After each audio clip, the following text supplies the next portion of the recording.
अस्सलाम वालेकुम। जिस तरह आप लोगों ने 154 सीआरपीसी और 155 सीआरपीसी की रेमेडीज देखी कि अगर कोई शख्स जिसके साथ कॉग्निजेबल ऑफेंस कोई कमिट होता है तो उस सूरत में वो 154 के तहत मैटर रिपोर्ट करेगा टू दी पुलिस स्टेशन, और पुलिस स्टेशन जो है वो पाबंद होगी कॉग्निजेबल ऑफेंस के अंदर फर्स्ट इंफॉर्मेशन रिपोर्ट दर्ज करके प्रोसीड करने की। और इसी तरह 155 सीआरपीसी में देखा आपने कि अगर नॉन कॉग्निजेबल ऑफेंस हो तो वो मुतलका रजिस्टर में इनकॉर्पोरेट करके कंप्लेनेंट को डायरेक्ट किया जाएगा कि वो मैजिस्ट्रेट साहब के पास पेश हो जाए और वो कंप्लेंट भी उनको फॉर कॉग्निजेंस फॉरवर्ड कर दी जाएगी। इसी तरह कानून ने एक पैरेलल रेमेडी भी प्रोवाइड की है इन तमाम इन एक्शंस के ख़िलाफ़ कि अगर जैसे पुलिस है वो किसी की एफआईआर दर्ज नहीं कर रही या एफआईआर दर्ज कर लेती है वैसे नहीं की जैसे वो करवाना चाह रहा था या जैसे उसने मैटर रिपोर्ट किया था। ये भी पॉसिबिलिटी है कि एफआईआर बिल्कुल ठीक दर्ज की गई हो लेकिन इन्वेस्टिगेशन के अंदर उसको फॉल्सिफाई कर दिया हो, उन एलिगेशंस को फॉल्स एंड फ्रिवलेस डिक्लेयर करके तो उसको खारिज कर दिया गया हो। ये भी पॉसिबिलिटी है कि एफआईआर दर्ज हुई इन्वेस्टिगेशन की और पार्शली मुद्दई या किसी भी एग्रीव्ड पर्सन की फेवर में कर दी और पार्शली उसके ख़िलाफ़ कर दी। ये भी पॉसिबिलिटी है कि कोई उसने 5 मुलज़म नामज़द किए हैं, पुलिस ने 2 बेगुनाह कर दी हैं, 3 जो हैं वो गुनहगार कर दी हैं और वो इससे भी एग्रीव्ड है। ये भी पॉसिबिलिटी है कि उसके कोई विटनेसेस ऐसे हैं जिसको वो बतौर गवाह पेश करना चाह रहा है लेकिन पुलिस उसको गवाह मानने को तैयार नहीं है, या अगर गवाह भी मान लिया तो ये भी पॉसिबिलिटी है कि वो बयानात उसके ठीक नहीं लिखे। तो ऐसी सारी सिचुएशंस जहाँ पर कोई शख्स पुलिस की इन्वेस्टिगेशन के या किसी भी इन एक्शन के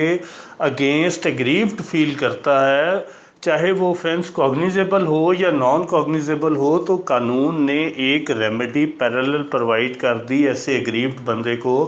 कि तुम अगर इन सारी बातों से मुतमिन नहीं हो तो तुम डायरेक्ट कोर्ट के अंदर जो है प्राइवेट कंप्लेंट जो है उसको इंस्टीट्यूट कर लो और अपनी तमाम ग्रीवियंस जो है वो मैजिस्ट्रेट साहब के सामने रख दो, ताकि अगर तुम्हें कोई ऐसा प्रॉब्लम है तो वो उस कंप्लेंट के थ्रू तुम दूर कर सको। अब जिस वक्त ये प्राइवेट कंप्लेंट इंस्टीट्यूट होती है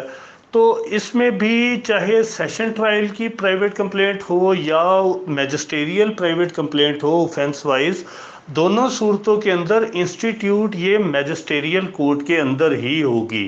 अगर ऑफेंस जो है ट्राइएबल बाय सेशन कोर्ट है तो उस सूरत में उसको simply without any examination of any witness उसको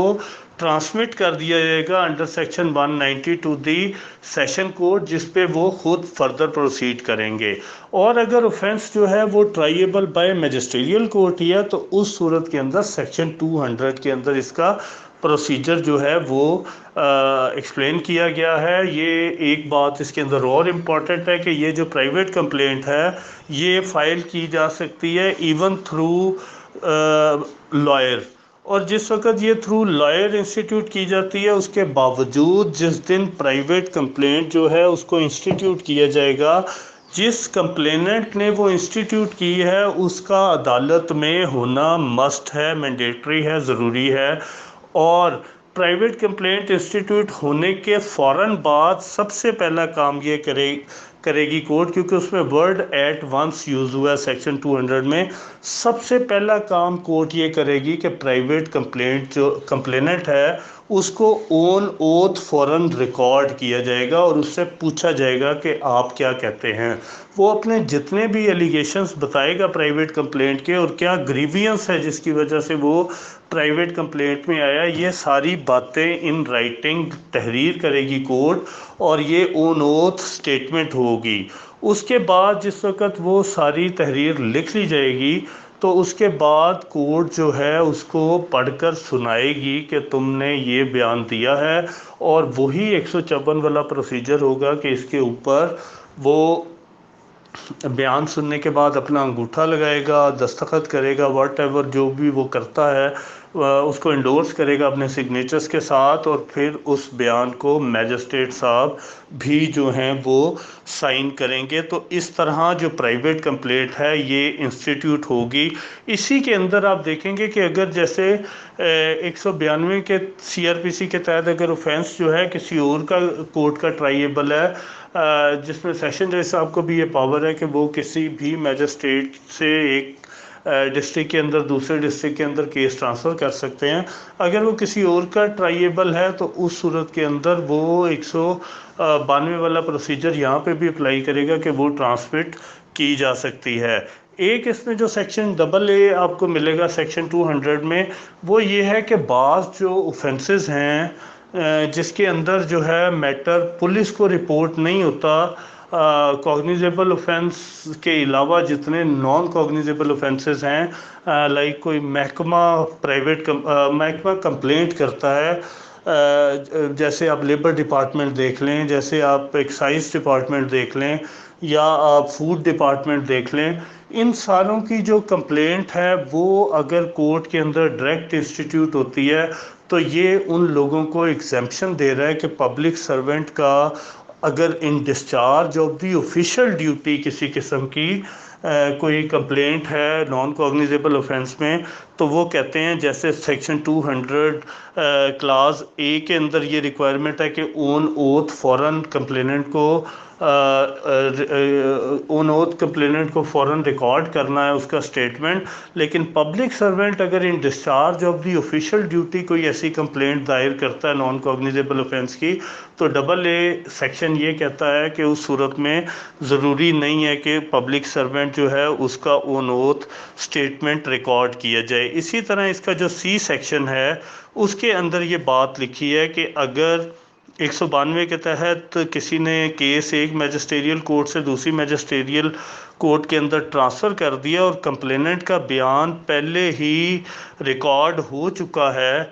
ان لائک سیشن ٹرائل جہاں پہ تو ریکارڈ ہی وہاں پہ کیا جانا پہلا سٹیٹمنٹ، کرسری سٹیٹمنٹ کہتے ہیں اس کو، سرسری شہادت کہتے ہیں اس کو، تو وہ کرسری سٹیٹمنٹ سیشن ٹرائل میں تو سیشن کورٹ نے خود لکھنی ہے، لیکن یہاں پہ وہ کہتا ہے اگر میجسٹیریل کورٹ سے میجسٹیریل کورٹ میں کوئی کیس ٹرانسفر ہوا ہے اور کمپلیننٹ کا اونوتھ سٹیٹمنٹ پہلے ہو چکا ہے تو اس صورت کے اندر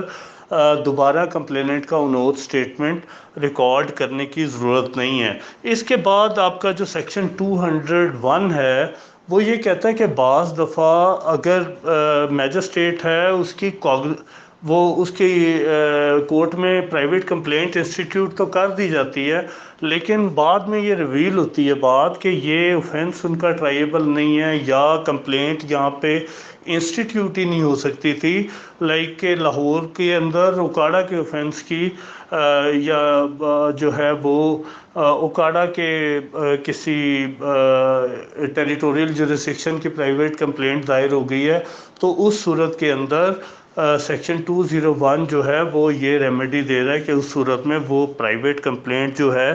وہ ریٹرن کر دی جائے گی، اور کورٹ اس میں یہ تحریر کرے گی کہ وہ اس پہ کوگنیزنس نہیں لے سکتی، اور جس کمپلیننٹ نے اس کو انسٹیٹیوٹ کیا ہوگا اسی کو وہ واپس کر کے یہ ہدایت کی جائے گی کہ آپ متعلقہ کورٹ کے اندر اس کو